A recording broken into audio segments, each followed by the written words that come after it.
welcome to another episode of Let's Talk. Thank you so much for all the love that you gave to our last episode.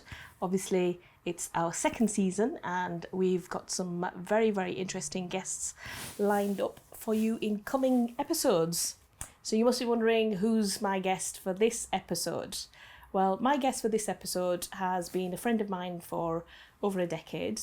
I'm very pleased that she's a Bradford born and bred girl, just like myself. Bradford West, again, just like myself. And she's made some huge waves in the political arena. I think you're all probably guessing who I am referring to now. Yes, you probably guessed right. You're absolutely right. My guest for this episode is the MP for Bradford West, Naz Shah. Hi, Naz. Hi, Fatima. How are you? I'm very good, thank you. How are you? Looking great. I'm all right, thank you. Likewise. Good to be here. Good to be on the couch. Thank you so much. Do you know, when I was originally speaking to you on the phone about coming here, and now that you're here, it actually feels really good. I don't know about you, but we've been so used to these last 8 months just doing Zoom calls, just talking to people on the phone, this social interaction, actually even meeting somebody, even though we're distanced and following COVID guidelines, but actually being in the presence of somebody and talking to them like this, it just feels great, doesn't it? It does, doesn't it? 116 days was the last time I counted. Goodness We've been me. extra restrictions, and it really does take its toll. And having some human interaction is quite nice. It's, I'm still travelling to Parliament and still doing my usual stuff. So it's not as, I'm not in Bradford all the time. Yeah. So I do get out and about and I do meet people, but I can imagine it must be, it's But nice and refreshing. You've still been a very busy bee, despite being in lockdown. People have stopped and slowed down a little bit, but not you. Not Naz Shah. Tell us about your new show. So I've now got my own show on British Muslim TV. So during lockdown, I did Lockdown Live because we were locked down and we were talking about there were real issues at the time. There was a PIA flight, British, constituents stranded abroad. Then we had the whole issue of hospital visiting. So it was, okay, there's an opportunity to get the message out there, doing it via British Muslim TV. And because it went so well, we got lots of really, really good feedback. Then they kind of like we had a meeting and said, how do you fancy your own show? And I was like, okay, I'll let me think about this one. And then, as I say, the rest is history. And now it's my 7th episode tonight. Amazing. And you've been giving me some tips before we started behind the scenes. People haven't seen this, but Naz has been teaching me how to put the mic on. Oh, you've been doing this for a lot longer. But yeah, I'm really enjoying it. I'm enjoying having another platform to speak to my constituents and also the wider British Muslim community, because I'm a Muslim MP. I happen to be a British MP, but I am a Muslim. And that really, really does give me a platform to talk about things which are relevant. So tonight my guest is Oz Khan, who's the highest ranking Muslim officer in the whole of West Yorkshire. I've had Sophia Bunsi on talking about prisons, and we've talked about mental health. I've had quite some, we're talking about subjects what we don't normally talk about over a cup of tea kind of thing, but out there to start discussion, raise awareness and talk about things which are relevant. Well, that's what I'm trying. I think I'm trying my best to do that anyway. Well, I've seen a couple of episodes and I think they're really good. So you guys better tune in and watch them. Let's talk about your role as a British MP, as you said. You're the MP currently for Bradford West, where our office is based and obviously where I live and have been born and bred, just like you. You celebrate 5 years this year, don't you? We've done 5 years. This May it was 5 years, yeah. A lot has happened in 5 years. So tell us about your journey. What was it like at the beginning when you were first setting out to take on the role? Well, do you remember when I first got selected? We had a conversation on the way back when I got selected in London on the 1st of March. Yes, I remember the call. And, do you remember when I didn't make the first selection through the membership, and then Amina Ali pulled out, and she then opened up the opportunity again, and I went for my interview. And I remember by the time I got back to Bradford, I'd had a couple of Twitter accounts set up in my name. I'd had, it was like, whoa, it was really, really... I remember coming back that night, and that was quite emotional because my mum, I got back late that night and I got, hugged my mum, said, yeah, I've been selected as a candidate for Bradford West. And then the rest of it was just a hell of a roller coaster because it was, it wasn't a little speed, it was George Galloway in Bradford West. So, and, he'd only won a couple of years before that on a by-election. So that was interesting. So the dynamics of that political campaign were interesting, and how, you know, the Labour family, you know, felt aggrieved that I'd been imposed by the NEC. And then they came round, and then they helped galvanise the support, and then we won that election. And then I've had 2 elections since. So, you know, normally you have 1 election every 5 years. I've had 3. So, and then we've had Brexit in between. Then we had the whole issue with, you know, Jeremy Corbyn becoming leader. That shifted politics. That was a huge intervention in political terms. And then we had Brexit. We've had 3 prime ministers, David Cameron, Theresa May, Boris Johnson. We might even have another one in the next, you know. You've seen a lot in your 5 years, Yeah, haven't you? 5 years. It's been a baptism of, you know, interest, to put it lightly. Well, I mean, I want to go back to the comment where you said there were a few people upset because you were imposed in by the National Executive Committee. When you say a few people upset, we were upset with each other as well, weren't we? We had a fallout. Do you want to talk about that? Yeah, absolutely. So when we talked about this earlier about what we were going to talk about on the show, it was like I don't quite remember what the fallout was, and some of these things. Look, when I stood for election in Bradford West in 2015, I was the one that came out of nowhere. Yeah. You know, I hadn't stood for council before. I'd been a Labour member for November before 2013. So there was questions. You know, it was like she hasn't been a member. Well, actually, I had. I'd not been active. You know, I'd voted for George Galloway. You know, all of these things, and George Galloway had you know, put a heavy defeat on the Labour Party.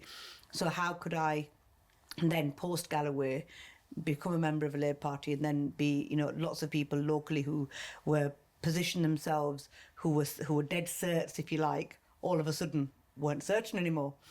And I think the thing for me was that it upset the apple cart, because there was, you know, the historic. We've got to accept that the reason why George Galloway won was very much part of a protest vote because of Bradley's and Bradley politics. And the report that came out, which was the Joseph Rowntree Foundation, called the Bradford earthquake, because it was, you know, it was an earthquake in Bradford in 16 days. You know, the man came into Bradford and convinced everybody, you know, I'm going to save Bradford from Bradleyism, and people were fed up of Bradleyism, and I ended up being the candidate.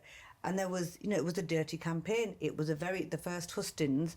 Maini Karnama came into it, you know, of whether I got married, whether I was forced married because my mum was present, whether it was a forced marriage or not. Then there was a question of what my age was.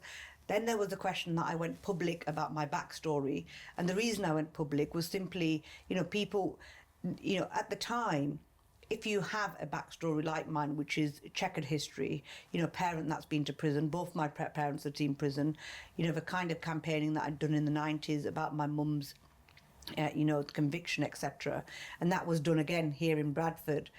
And then it was either I owned my narrative or I let somebody else own it, which was, in this case, my opponent, because I didn't have the confidence that I'd, you know, so I took hold of my narrative and put it out there. And that upset a lot of people. And that naturally upset the family, because the family were like, why is she dredging all of this back up? It was historical. It no doubt upset the victim's family, because regardless of whether my mother was driven to kill or not, the fact is that somebody lost a life. And there is, you know, that you can't, you know, that's something that has to be condemned. And so there were families who were, and it was very painful. And what happened during all of that was it was politics.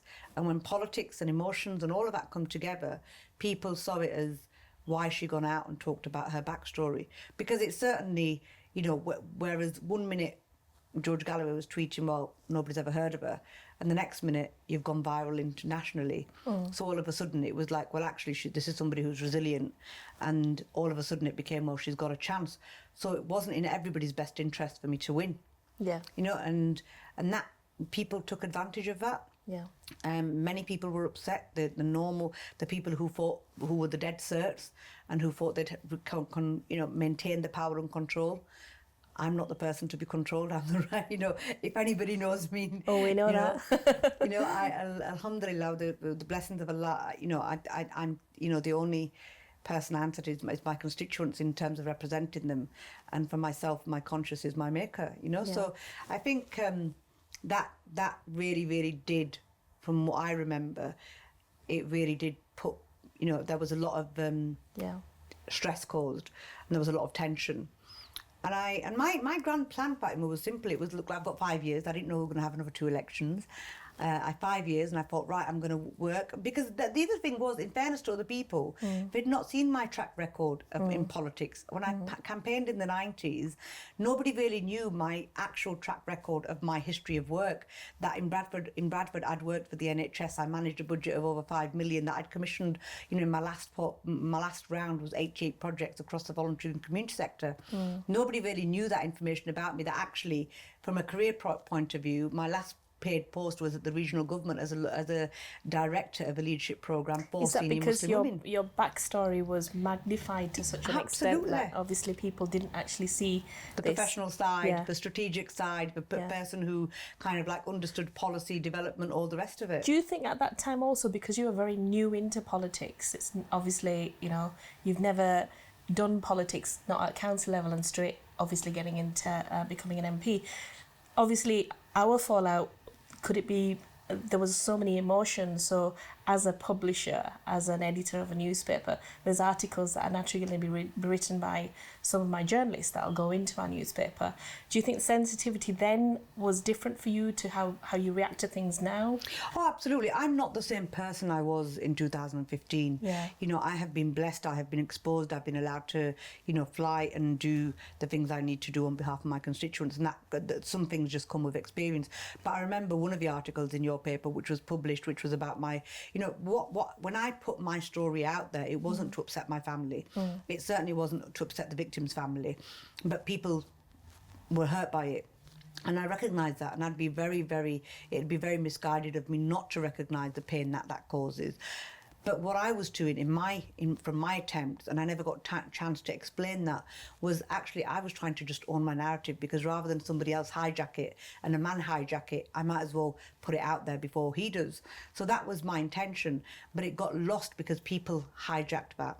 Those that weren't interested in me winning then hijacked that, and then they sowed, they took advantage of that pain, and that was, people were, when you're exposed like that, and you put people out there in the public domain, not everybody likes it. I remember my uncle ringing me and saying to me, look, was there really a need to talk about this?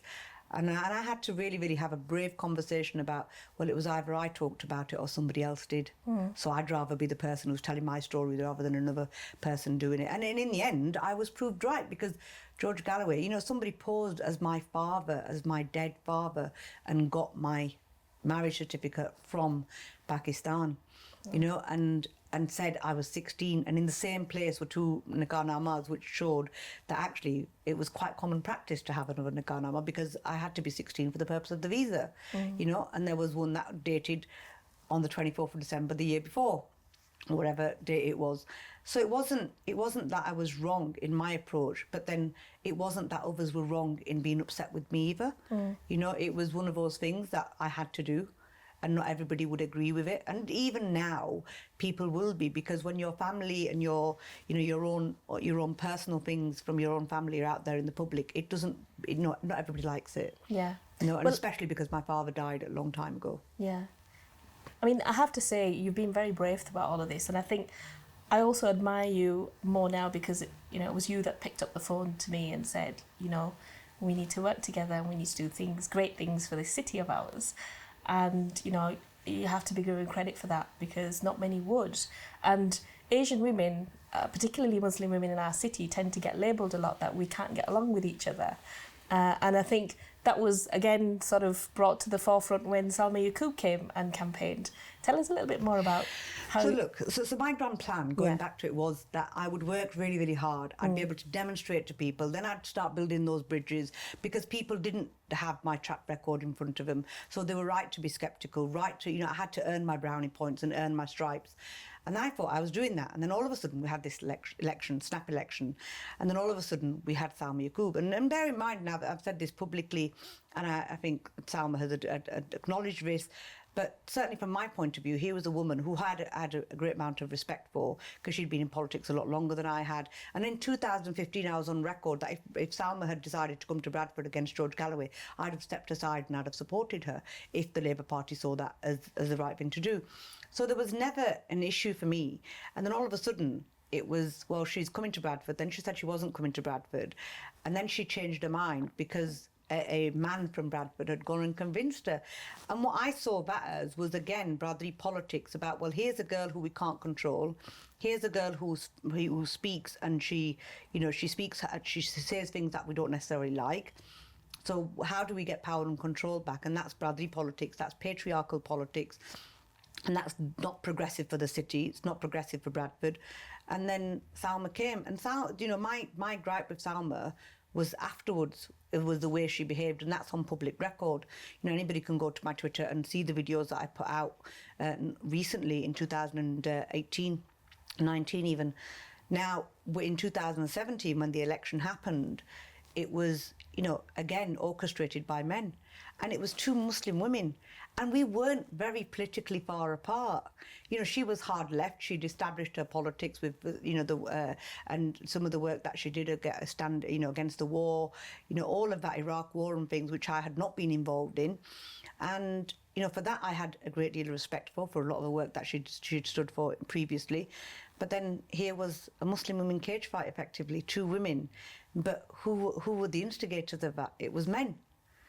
And often what happens is, if you look at Bradford, what I feel is that women haven't been empowered, and that we as women are our absolute allies. And I remember when George Galloway pulled out my Nikahnama, and I remember ringing the Muslim Council, the Bradford Council, Muslim Women's Council, and asking for their support, saying, when my mother was in this city 20 plus years ago, at the time it was 24 years ago, the communities of women's organisations nationally stepped up and highlighted Southall Black Sisters and others, Justice for Women, highlighted my mum's campaign, which highlighted what had happened to her, and then it brought her home, and that whole campaign that I did nationally. And here we are once again, but this time we're in 2015, and I'm reaching out for support. And you're saying you're not going to get involved politically. What's the difference between now and 24 years ago, when Zura Shah needed the support and she was failed by the system, and now I'm asking for your support and you're saying you're not doing politics? Because, well, hang on a minute, you've hosted Ed Miliband, you've hosted George Galloway, you can't be a bit pregnant. We're Yorkshire people, you're either pregnant or you're not. It's simple. So you can't when it suits you, you're doing politics, and when it suits you, you don't. So I felt really, really let down by particular some women. And then we tried to build bridges. And then what happened with Salma was, it's there for people to see on YouTube, make their own minds up. But the truth is, we've moved on from that. That was 2 years ago. And nearly 3 years ago, actually. And in that 3 years, what I did was I set out, what pained me the most was the divisions that were sown during that time. But I have reached out to people, including yourself, including mutual friends that we had. And some of it was really painful, because some people had shared very libelous, very, very horrendous details, which they had to remove off their social media accounts. It took somebody resigning a board position because of what they'd put out, which was gross. Bringing using language which I wouldn't even repeat on here was absolutely horrendous, and that was painful. And there was times, during that campaign, which was beyond painful, because on 2 occasions I felt suicidal. But you know what? Alhamdulillah, and I said it when I won that election, I said, what does not kill you makes you stronger. And you know what? And with the life that I've been through, Allah has blessed me and blessed me so much in abundance. Last year I made Hajj. And people, Bradford will always come together. The strength of Bradford is we are a resilient city. I'm a product of that city. I'm a product of the resilience here, and I'll celebrate that. And those people that were misguided by people who were sowing the seeds of doubt, who were sowing they're not here now, and now we're united. And I think I've built bridges, and I'm pleased that others have given me the compassion, because it's a two-way street. Yeah. It's not just a one. I can be as nice as I want, but if you don't want me to be, talking to you, I won't be sat on your couch. Absolutely. So alhamdulillah, it's Bradford is an amazing city. Bradford is a resilient city, and it's where I get my energy from. So it's all good. Fantastic. Now, I want to talk a little bit more about Baradri politics. You've said it quite a lot in the conversations we've had so far. You mentioned how you specifically gave your support to George Galloway because he was going to break the Baradri politics, and then obviously when you stepped in to become the Labour candidate and then eventually winning and becoming the MP for Bradford West, you also intended to do that. Do you think we've broken the Baradri politics today? Oh no, we've not broken it. I think the truth is Bradford politics is alive and well. And even until 2019, for a snap election, right until the 11th hour, people were plotting, to have me deselected and have me triggered. The difference now, I think, is that people have had a taste of what is genuine politics, where you're representing the people, and it's not driven by political ideology of having power for the sake of power, and it's not patriarchal. So in Bradford West, we have 18 councillors, Labour councillors. We have many across the city. And I'd like to think that people have seen when a politician works for everybody, and it's not driven by political allegiances, because you can't ring my uncle up and you can't ring somebody up and say, can you tell your daughter not to do that, and she can't take this on, she can't take that on. And one of those cases was, let's be honest, was Samia Shahid. Samia Shahid was murdered. She was brutally raped and murdered in Pakistan. Now, if it was pressure from the community or anything, that would I have had, been able to raise that? And it's telling that there were many voices in Bradford who remained silent on that, who didn't speak up about that, and that's their choices. But the truth is that was absolutely abhorrent. And what really, really strengthens me is that when you came to the I think you missed it, the Samia Shahid, when I launched, so I became the ambassador for the Honour Her campaign for Islamic Relief. And we had, I think it was 25 of the top businesses in Bradford, the Lahores of the world, the Regals of the world, the Mahmoods, every single business, Akbars, they all sponsored tables. And the amount of men in the community that reached out, fathers, brothers, who said, we are so pleased and proud of you for what you've done for this girl. And we haven't had justice yet, and it's still been appealed in Pakistan. I had a conversation about the Samia Shahid case only just last week with the Foreign Office. It's not something I'm going to let go of. But the thing is, there is, 25 years, well, a long time ago now, 1995, 25 years ago, when I was campaigning in Bradford for my own campaign, at that time, people were reluctant to come out openly. And now you have a room full at Rio Grande talking about honour crime, and the chief constable attending that and making a statement that this community rejects that kind of violence against women. We've come a long way, Fatima. And that, that is the majority of Bradford is there. The majority, we still have pockets where we'll always have, and that society where you'll always have abuse, you'll always have, whether it's child abuse, whether it's sexual abuse, whether it's, violence against women, whether it's crime, you will always have that society. But the fact that we're talking about these things, the fact that the men are stepping up and talking about these things, because, it's not my responsibility to address the issue of feminism and inequality. It's the issue of men. Men have to take responsibility. The suffragettes didn't set up a separate parliament. They made the men change so that women could be a part of that system. And that's exactly what we need to do. We need to change the culture, the patriarchal culture, because Islam there's no space for it in our Iman. There's no space for it in our deen. So what does our whether we're religious or not religious, the fact is equality is a right for us all. As a Muslim woman, it's my right, my God-given right. Allah has blessed it, has given me that right for equality and to have the respect and everything. And likewise, for those communities that are of any other religion or none, equality is a birthright. And there is no space for violence. And it's we're in the 16 days of activism right now. I think what day are we on today? We're on the 9th day today. And it's really, really important that we talk about these things. So, alhamdulillah, Bradford has got some amazing, amazing people who are absolutely solid in that fight against violence against women and absolutely reject this whole kind of notion of honour violence, honour crime and patriarchy. And it shows at the ballot box. we booked the trend, third election. I increased my majority, alhamdulillah. The people of Bradford have blessed me. It's a huge honour to have that. It's a huge, it's a huge responsibility, but it's a huge honour that Bradford, has shown that support. It's, you're clearly very, very passionate and you absolutely love Bradford. I want to therefore now talk about Bradford, your relationship with Bradford Council. We've got a West Yorkshire Mayor election coming up, and Labour are obviously choosing their candidate. And our leader, Susan Hinchcliffe, is putting herself forward as one of them. But you're not backing her, you're backing Tracy Brabin. I am. So first and foremost, look, ultimately, it would be lovely to see, I hope to see a female Labour mayor. I really, really do. I really feel that it's time. We have, we've got Sadiq, we've got Andy Burnham, we've got Steve Rotherham, we've got, Marvin down in Bristol, but we haven't got the women. Yeah. We need a woman. So I think that's really, really important. And, whoever may the best woman win. I do support Tracy, and my relationship with Bradford Council, it's not I'm somebody who holds people to account. And, and I likewise, I have that mirror reflected on me, and my constituents hold me to account. And at times, those relationships have been interesting. At times, they've been very smooth.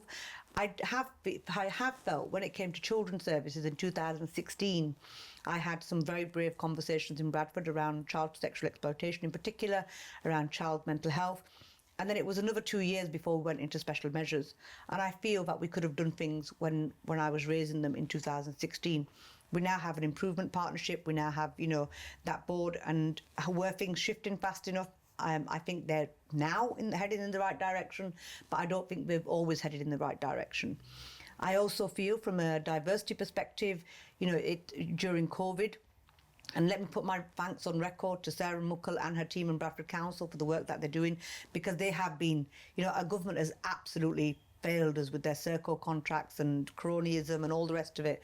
But Bradford Council, with their door-to-door knocking, have really, really, really been brilliant. They've really stepped up, and they've got 90%, test and trace, which is quite amazing. It's better than Serco did. Serco were at 40% for 9 weeks, and they had more money.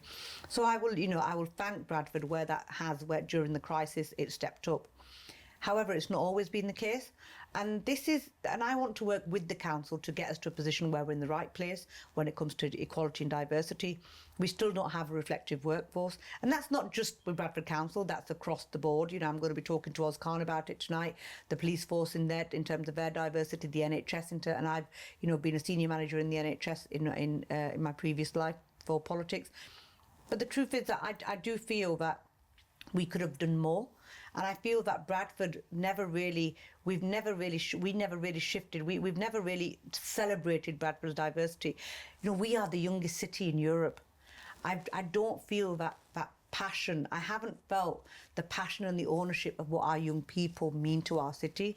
I haven't, I still want to see more of it. I'd like to, and I work with Bradford Council to get there. And it's public knowledge, but I sent a 5-page letter on the issue of diversity to Bradford Council. I didn't get a response, and then it went to the councillors, and then it found its way on Facebook, which I can't take responsibility for. But the truth is that those issues need addressing, and that accountability is not unfair. It's not unfair.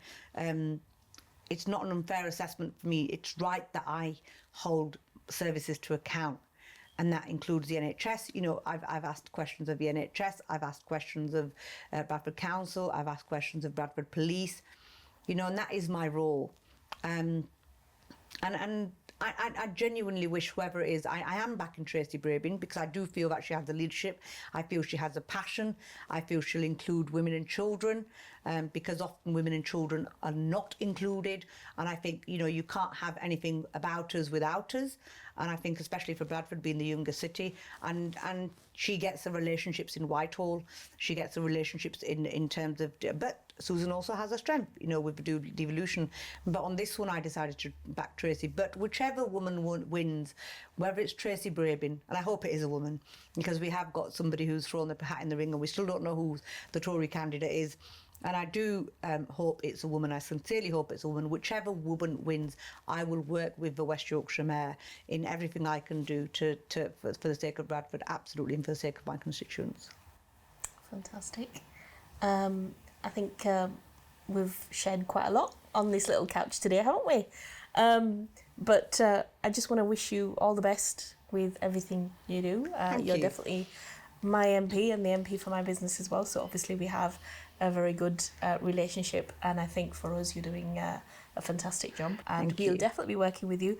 But remember, we'll also be holding you to account. Absolutely, absolutely. Brilliant. Thank Well, you it's very been much, our Padma. absolute pleasure. Thank you so much for taking time out and joining us here. It's nice to be with a fellow successful Asian woman, you know, because women leading the way. I mean, you know, it's impressive. We've got Trey. We're influencing each other, aren't we? Absolutely. We rub off. We've got the chief exec of Bradford Council, female, leader of Bradford Council, female, leader of a hospital trust, Mel, female. We've got the university, Shirley, female, Yes. and Trey now over at the District Care Trust, another woman.